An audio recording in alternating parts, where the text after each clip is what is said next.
You are up late.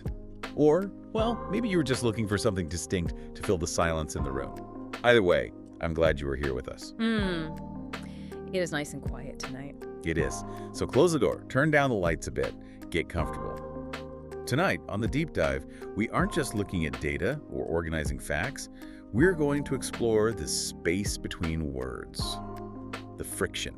Yeah. The heat. Friction is definitely the right word for it. It's usually what is missing, isn't it? When people try to connect, when they try to learn a language or even just learn the language of seduction, they usually play it way too safe. They aim for smooth.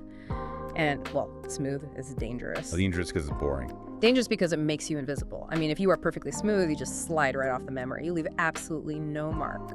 That is a haunting thought, to leave no mark. Well, we have a very specific, very intriguing document on the desk tonight. It's from the Midnight English Guide, specifically episode 6.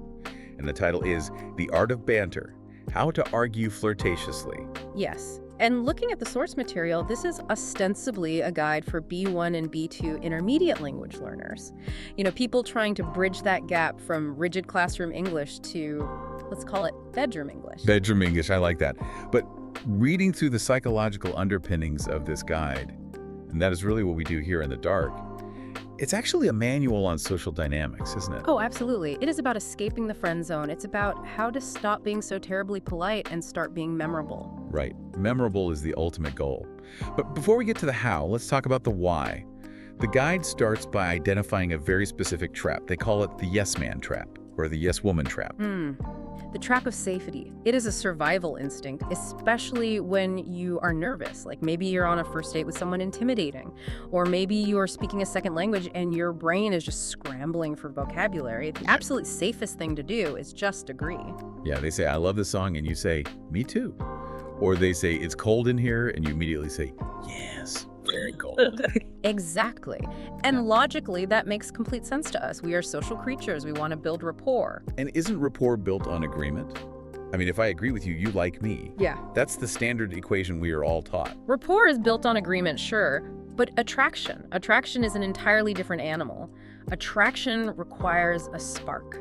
And you cannot get a spark without two things striking against each other. That friction you mentioned earlier. Yes, that is the critical distinction this source makes. When you just agree with everything, you become a mirror. And mirrors are useful, you know, they reflect us, but you do not fall in love with a mirror. No, you don't. Mirrors have no texture. There is nothing to grab onto. Nothing to grab onto.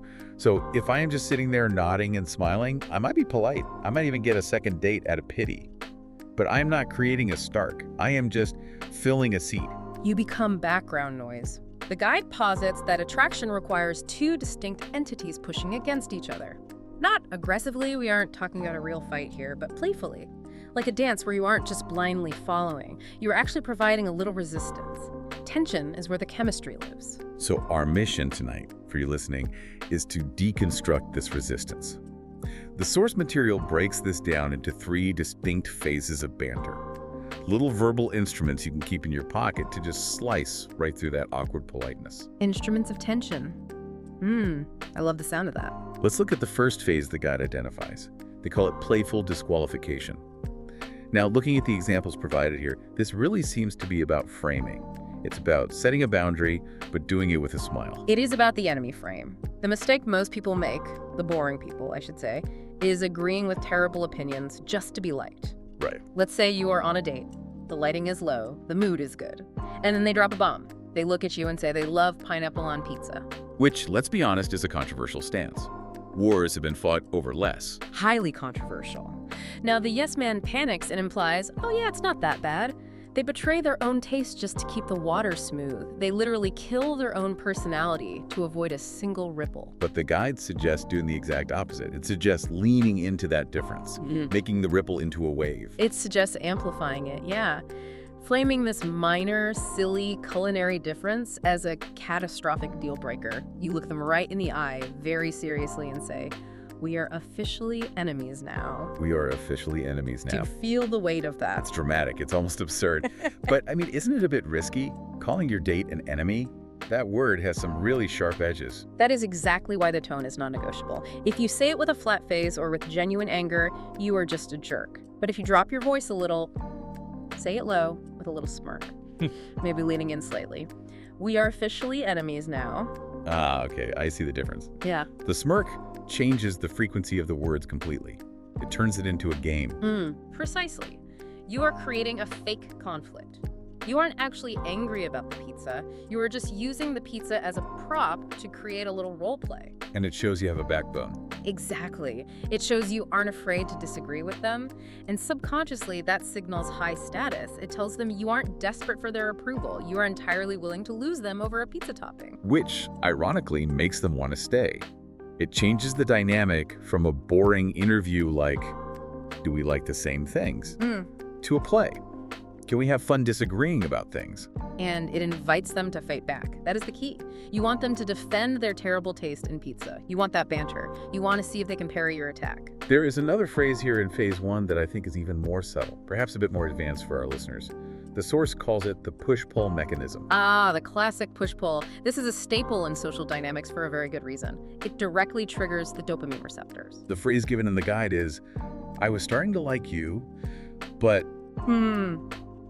This one is dangerous in a very good way. You use it when they do something slightly clumsy. Maybe they drop a fork at dinner, or they trip a little on the sidewalk, or they just say something genuinely silly. The polite instinct. Yeah. The instinct we are all taught is to pretend I didn't see it. To look away quickly to save them from embarrassment. Yeah. We are trained to be polite, invisible observers. Which is sweet, I suppose, but it is safe. And remember, safe is the absolute enemy of sexy.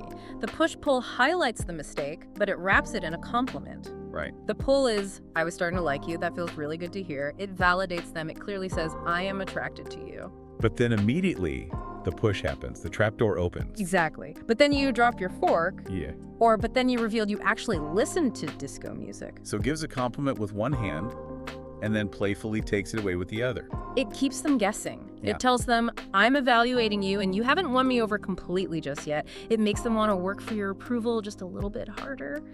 It stops the listener from being a fan of the other person and makes them an equal, a challenger. And looking at the notes from the guide, it heavily emphasizes that being a fan is not sexy. Never. Being a fan puts you below them. It puts you in the audience looking up at the stage. Being a challenger puts you right at eye level. Maybe even a little above eye level. Let's move deeper into the material. The guide moves into phase 2 here. This is where we seem to leave logic behind completely. The source calls this the fake roleplay. This is honestly my favorite part. This is entirely about absurdity. The mistake most people make is taking a conversation so literally. We are so obsessed with exchanging facts. Where are you from? What do you do for work? How many siblings do you have? It is a dry interrogation. It feels exactly like a job interview where the only benefit is sharing a split appetizer. It really is a job interview. The solution, according to our source tonight, is exaggeration, creating a fake, highly dramatic storyline for the two of you that exists only in that specific moment. And there is a specific phrase here that is, well, it's bold. I want a divorce. I want a divorce. You say this to someone you have known for maybe 45 minutes. You have to explain the context here for us. Because if I just look at a stranger across the table and blurt that out, I'm going to look insane. Context is absolutely everything. Let's say they reach over and steal a single French fry from your plate. Or they suggest watching a movie that you think looks absolutely terrible. You do not say, hey, that's my fry. Right. You sigh. You look away for a second, maybe rub your temples, and you say, that's it, I want a divorce. It implies an instant massive history between you two. It does. It creates a micro world. In just 4 words, you have implied you've been married for 20 years. You are totally sick of their antics, and you are bickering like an old married couple. It completely skips the awkward getting to know you politeness. And jumps right into the comfort of intimacy, even if it is fake intimacy. That signals to them, I am comfortable enough with you to not take this date seriously. I am not sweating. Exactly. And the beautiful thing is, fake intimacy very often leads to real intimacy. It breaks the ice in a way that asking about their favorite color never, ever could. It requires a bit of intelligence to keep up with, too. Oh, definitely. You are checking if they can improvise with you. You are checking if they know how to play. There is another angle to this roleplay phase in the guide. It is about framing the partner. The target phrase is, you are a terrible influence on me. This is for when the night is going really well, the energy is high, maybe they convince you to do something fun, they look at you and say, let's have one more drink. or let's stay out past midnight, The logical, polite response is just, okay, sure, let's do it. which is mere compliance, and compliance is boring. But the banter response is, you are a terrible influence on me. You are blaming them for your own lack of self-control. Yes. But, and this is the secret sauce of the phrase, you are doing it in a way that frames them as the bad boy or the bad girl. And everyone secretly wants to be the bad boy or bad girl. Everyone does. We all want to be the seducer. It makes the activity, the extra drink, the late night walk feel like a conspiracy, a shared secret rebellion. Like saying, we are doing something naughty, and it is entirely your fault, but I am going along with it anyway. It builds a team of two troublemakers against the world. It turns a simple glass of wine into this intimate us against them scenario, even if the world is just the tired bartender trying to close up the place. I want to pause here for a second because there's a very clear thread running through all of these examples. The enemy frame, the divorce, the terrible influence, they all heavily involve negative words, conflict words. Yes, they do. Why does using negative concepts create positive attraction? On the surface, it seems completely counterintuitive. Because it strongly signals safety. If I can joke about divorcing you, it means I am not actually worried you are going to leave. If I can call you an enemy to your face, it means I am secure enough to not need your constant agreement. It is a beautiful paradox. The willingness to use negative language playfully proves the strength of the positive connection. Exactly. It is the exact difference between a stranger stepping on your toe and your best friend stepping on your toe. With the stranger, you are polite. Oh, excuse me, sorry. But with the friend, you push them and say, watch it, clumsy. Right. Banter simulates that deep friendship dynamic before it actually exists. It basically fast-forwards the relationship. Now, we need to talk about phase 3. The guide shifts gears here quite noticeably. The energy changes. It becomes slower, more grounded, more confident. This is about handling compliments. This is where so many people absolutely fail. The modesty trap. I have to admit, I do this. Someone says, hey, great show tonight, and I immediately say, oh, well, the mic was acting weird, or I really stumbled on the intro. You really need to stop doing that. It is hard. We are culturally taught to be humble. We are taught that pride is a sin. No, we are taught to be invisible. When someone looks at you, their eyes dilating and says, you look amazing tonight. And you say, oh no, this old shirt, I look terrible. You are doing two very destructive things. What are they? One, you are rejecting their perception. You are flat out telling them they are wrong. And two, you are actively killing the sexual tension. You are essentially throwing a bucket of ice water on a very nice small fire. You are effectively telling them, stop looking at me like that. Yes, and eventually, if you do it enough, they will stop looking. So, what is the solution here? Arrogance. Playful arrogance. It is intoxicating when done right. The guide gives us a really brilliant line for when someone gives you an obvious compliment. You look at them, you smirk, and the smirk is absolutely mandatory here, and you say, tell me something I don't know. Tell me something I don't know. Wow. That is undeniably high status. It projects immense self-confidence. You aren't surprised they think you are attractive. You already know you are attractive. You are challenging them to be a bit more creative. You are saying, yes, I am beautiful. Now, what else have you got? Exactly. It forces them to look deeper, to find a compliment that isn't just about the surface level. And it shows you aren't desperate for their validation. You already have it from yourself. That is magnetic. Desperation really is the ultimate attraction killer, isn't it?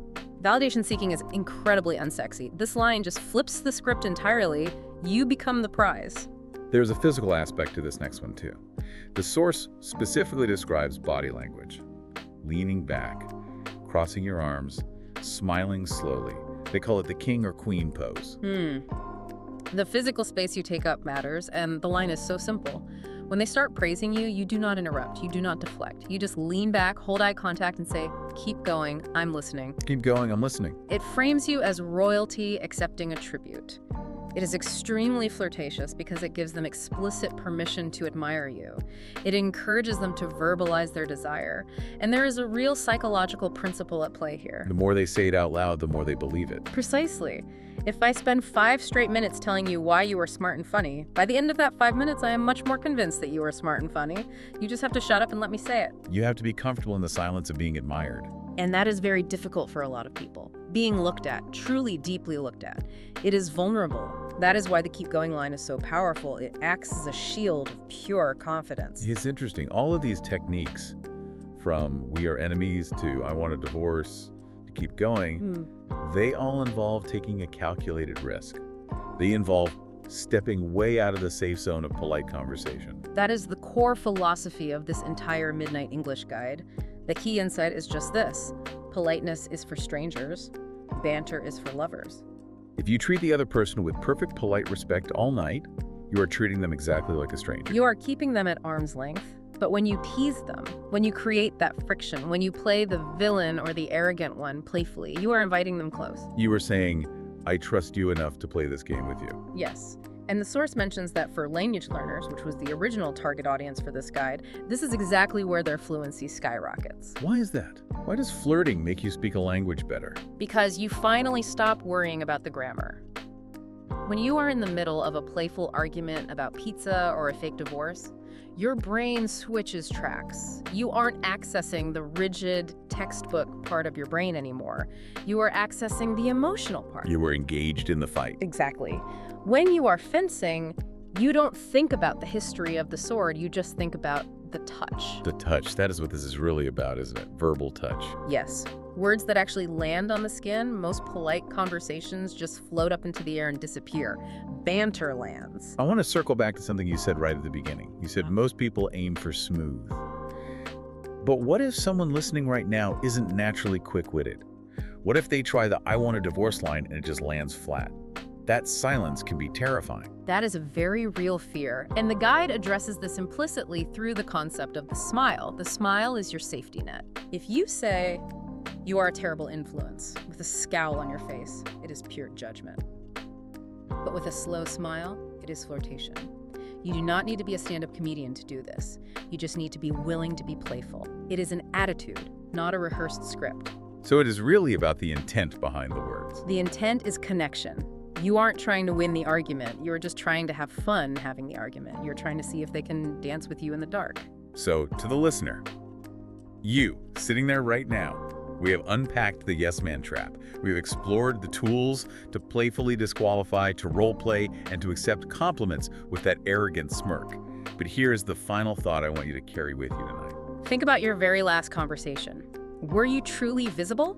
Or were you just a reflection of the other person? If you are always perfectly agreeable, you are invisible. To be truly seen, to leave a mark, you have to be willing to be a little bit of a villain in the dialogue. You have to be willing to be the bad influence. The real question is, are you brave enough to stop being nice and start being interesting?